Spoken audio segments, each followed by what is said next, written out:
I genuinely do not know why people are so shocked by this, due to the fact that I myself and many others have been discussing this on my channel for the last 3 years. We went over their tactics. Everything that they said is in public domain. Like this isn't some guy with a hidden camera going into the conference and discovering it. No, they actually had this in the public. It was always there, which is why people even know where to look for it to find it. But yeah, I mean, a lot of normies are shocked by this, so let's listen to it and we can comment. If you're a creative working in AAA, which I did for many, many years, put this stuff up to your higher-ups. And if they don't see the value in what you're asking for when you ask for consultants, when you ask for research, go have a coffee with your marketing team and just terrify them with the possibility of what's going to happen if they don't give you what you want. So I just want you to understand the conflict of interest here.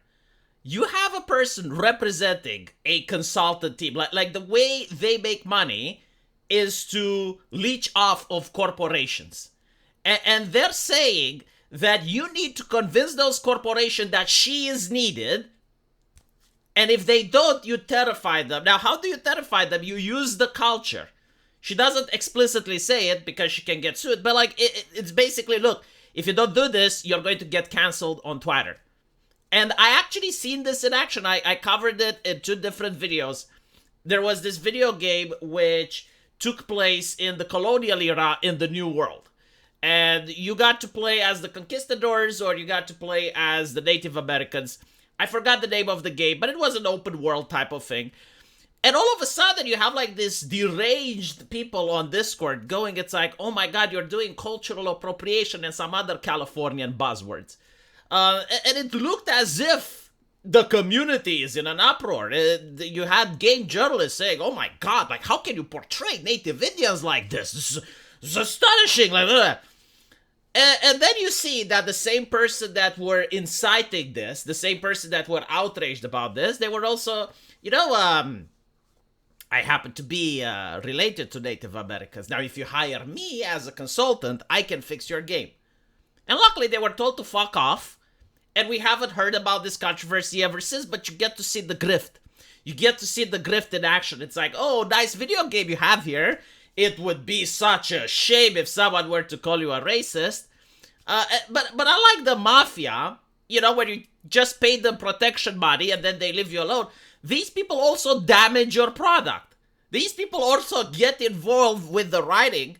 And the question is like, why don't company just hire a better lead writer if the writing is the problem? But obviously the writing isn't the problem. They want their names associated to the brand because they created a culture where it's like, if you make a game about Native Americans, and a Native American works at your company, then you can't be accused of cultural appropriation, right? So it's also all about the pedigree, the human genome, how their parents fucked and, American nonsense. But this is about it, right? Like if you have a game that talks about women and you have a woman on the team, then it's fine, right? If you have a female consultant on the team, it's fine. If you have a game that talks about black people and you have a black person that's a consultant on the team, it's fine. It's all about the genome, right? The genetic splicing. Like you need a biologist in order to figure out if the game is acceptable or not. There was another case with The Witcher. 1 year before, Anita Sarkeesian's partner, Mr. Macintosh, was saying, oh my God, like Witcher, such a disgusting, vile, misogynistic game. Look how they're treating women, they're using sex cards and all of that.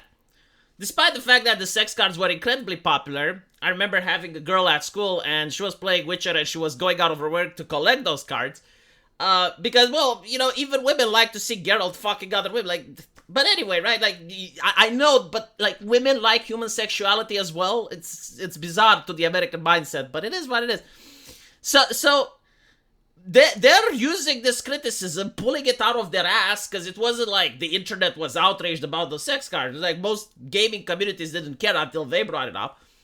And then the next year, Anita Sarkeesian goes, it's like, wow, nice game, this Witcher. Why don't you hire me as a consultant? Because it seems that you're mired in controversy. Controversy that her partner created. And this is how the grift was done. It's like, oh, all these video games, very problematic, racist, misogynistic, transphobic, blah, blah, blah. Hire us. And obviously, they wouldn't work for free. They would request quite a lot of money in order to be employed at these companies. And they're not just employed in order to proofread and because of the cancel culture. It's also to attract the ESG investment. So it's like a two-sting operation, if you will. But now it starts to make a lot of sense, right? I mean, it always, in my opinion, made sense. It's just that people didn't care about, or they didn't realize just how prevalent this stuff is. And it took a couple of AAA games crashing, especially with Forspoken, that actually managed to crash an entire studio.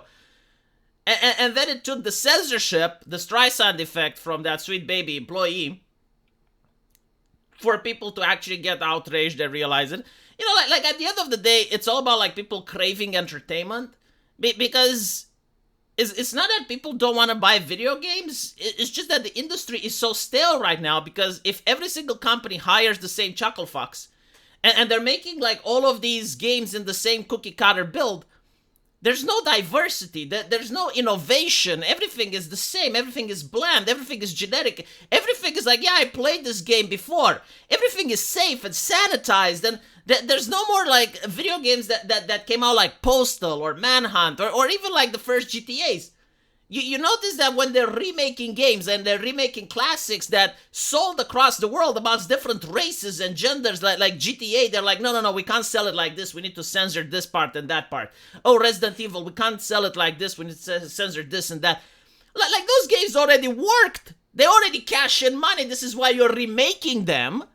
But for some reason, they believe that when they released the games in the Bush era, where the Christians were absolutely livid over the violence and grotesque blood and gore, but they still allowed those games to exist as long as they were rated M for mature. Like, that was fine. But nowadays, no. Nowadays, even if the game is rated M for mature, you need to make sure that you don't have the jokes, and you need to make sure that the women aren't hypersexualized. It's like, why though? Why? Look at Nikkei. You need to go beyond the hypersexualization. When they complain about the male gaze, you need to gaze harder. It's like, that's what's making money right now, because there is a hole in the market. In the 90s, I would have made videos saying that, yeah, you know what? Like, I'm actually bored that every single female character in a comic book is like a 10 out of 10 waifu. Like it's getting a little bit, on the nose. Like, I see the clickbait. I see what they're doing. It's like those YouTubers that put like big titties in their thumbnails in order to attract clicks. It's like you start to see it and you get bored of it, right? Because it's all over the place. It's like eating your favorite food every day. But now we don't have that. Now we have a lack in the market that needs to be filled. And you see that the phone games, they're filling that, and they're printing money. Meanwhile, the AAA is listening to these chuckleheads, and they're losing money. Apparently, the Steam curator of Sweet Baby is now at 150,000 followers. It's the biggest Steam group that started by a Brazilian, very diverse, accused of white supremacy by the Sweet Baby employers. Let me know what you guys think, and as usual, I will see you in the comment section. Take care.